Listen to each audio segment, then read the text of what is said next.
ጊዜ ይደክመሃል? ያለ ምክንያት ትበሳጫለህ? ወይስ ለሊት እንቅልፍ እምቢ ብሎሃል? ብዙ ሰዎች ይሄ የሚመስላቸው ከኑሮ ውድነት ወይም ከስራ ብዛት ይመስላቸዋል። ነገር ግን ትልቁ ጠላት ስትረስ ሊሆን ይችላል። በዛሬው ቪዲዮ ላይ ስትረስ ወይም ጭንቀት በህይወታችን ላይ በሰውነታችን ላይ የሚያደርሰውን አስደንጋጭ ጉዳትና ህይወታችንን የሚቀይሩ 5 ቀላል የመፍትሄ ዘዴዎችን በዚህ ቪዲዮ ላይ እናያለን ማለት ነው። እስከ መጨረሻው ድረስ አብራችሁን ቆዩ። እንግዲህ ስትረስ ማለት ዝም ብሎ የአእምሮ መጨነቅ ብቻ አይደለም። ሰውነታችን ለዛ ጭንቀት በሚሰጠው ምላሽ በውስጣችን ኮርቲዞል የተባለ ሆርሞን ይመነጫል። ያ ሆርሞን ደግሞ ለረጅም ጊዜ ደማችን ውስጥ ከቆየ አሁን የምነግራችሁን አስደንጋጭ ጉዳቶችን ያደርሳል። እሺ አሁን ደግሞ ስትረስ ወይም ጭንቀት የሚያደርሱትን ጉዳቶች የተወሰኑትን እንገራችሁ። የመጀመሪያው በጭንቅላታችን ላይ ትኩረት እንዳንሰጥ፣ ነገሮችን በቀላሉ እንድንረሳ እንሆናለን ማለት ነው። ሁለተኛው ደግሞ ምንድነው? በአካላችን ላይ በአንገታችን ላይ እና በትከሻችን ላይ ከባድ የሆነ ቁርጥማት እንዲኖረን ያደርጋል።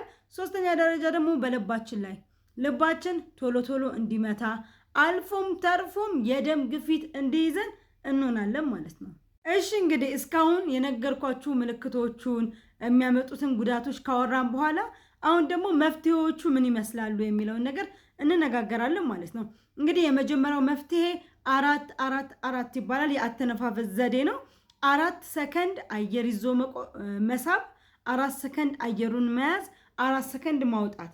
4 ሰከንድ አየር እንስባለን። የሳብነውን አየር 4 ሰከንድ እዛው ላይ እናቆየዋለን። ከዛ ደግሞ ለ4 ሰከንድ መልሰን እንተነፍሳለን ማለት ነው። ይሄ የነርቭ ስርዓታችንን ያረጋጋል። እሺ እንግዲህ ሁለተኛው መፍትሄ ላይ ደርሰናል። ሁለተኛው መፍትሄ ደግሞ ዲጂታል ዲቶክስ ይባላል። እሱ ምንድነው ካላችሁኝ ከመተኛታችን ከ30 ደቂቃ በፊት ስልካችንን አርቀን ማስቀመጥ ወይም መጠቀም ማቆም። እንግዲህ በአሁን ሰዓት ላይ ያለው የሶሻል ሚዲያ ጫጫታና ሁከት ትልቁ የስትረስ መንስኤ የሆነ ይገኛል። ስለዚህ እንግዲህ ሶሻል ሚዲያ እንደምታውቁት የተለያዩ ጥቅሞች እንዳሉት ሁሉ ለስትረስም ጭምር ያጋልጠናል። ስለዚህ በዋነኝነት የሶሻል ሚዲያ አጠቃቀማችንም በዚሁ አጋጣሚ ማስተካከል አለብን ማለት ነው እና ከመተኛታችን ከ30 ደቂቃ በፊት ስልካችንን አርቀን ማስቀመጥ፣ ይሄም ለስትረስ እንዳንጋለጥ ጥሩ እንቅልፍ እንዲወስደን ይረዳናል። ሶስተኛው መፍትሄ ደግሞ ምንድነው? አካላዊ እንቅስቃሴ አድርጉ። አካላዊ እንቅስቃሴ አድርጉ ሲባል ግዴታ ጂም መሄድ የለባችሁም። ሰፈራችሁ ውስጥ ሊሆን ይችላል፣ አካባቢያችሁ ውስጥ ሊሆን ይችላል። ወክ አድርጉ። በቀን ለተወሰነ ደቂቃ ወክ አድርጉ።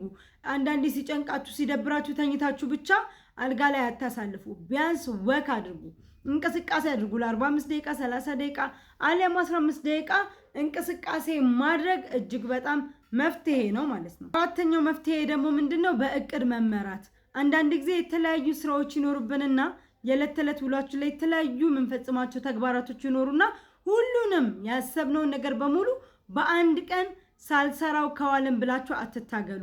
ለሁሉም ነገር እቅድና ፕሮግራም አውጥታችሁ ተግብሩ። አይምሯችሁ በእቅድና በፕሮግራም ሲመራ ውጤታማም ይሆናል።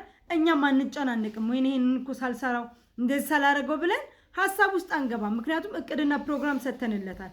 ስለዚህ አራተኛው መፍትሄው ለምንሰራቸው ስራዎች በሙሉ ፕሮግራም እናውጣለት። ሁሉንም ነገር ዛሬ ሰርቼው ፈጽሜው ካላደርኩ አለማለት፣ ይሄም አራተኛው መፍትሄ ነው። አምስተኛውና የመጨረሻውና ዋነኛው መፍትሄ ላይ ደርሰናል ማለት ነው። እሱን ከመናገሬ በፊት ግን ሰብስክራይብ አድርጋችኋል። ይሄ ፍላጎት ሚዲያ ነው። ለእናንተ ጠቃሚ የሆኑ ሀሳቦች ሲኖሩ ወደ እናንተ የማጋራበት ዩቲዩብ ቻናሌ ነው። ሰብስክራይብ አድርጉ። እንደዚህ አይነት ጠቃሚ መረጃ እንዲደርሳችሁ ከፈለጋችሁ ደግሞ የደውሏን ምልክት ተጫኑ ማለት ነው። እንግዲህ አምስተኛ መፍትሄ ላይ ደርሰናል።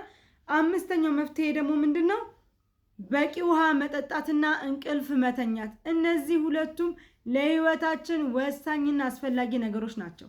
በቂ ውሃ መጠጣት እጅግ በጣም ለሰውነታችን አስፈላጊ ነው።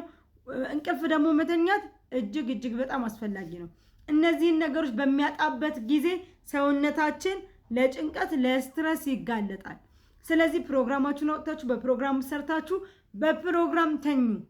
መተኛት ያለባችሁን ሰዓት አመቻቹ። እረፍት ማድረግ ያለባችሁ ሰውነታችን እረፍት ይፈልጋል። ስለዚህ ለእረፍትም ጊዜ ስላለው ጊዜ አውጥታችሁ በደንብ ጥሩ የሆነ እንቅልፍ እንዲወስዳችሁ አድርጉ።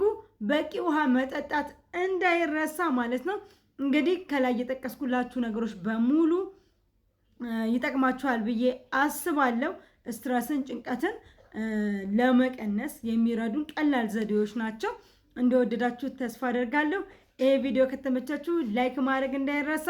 እንደዚህ አይነት እንድሰራላችሁ የምትፈልጉት ሀሳብ ካለ ደግሞ ኮሜንት ላይ አሳውቁኝ።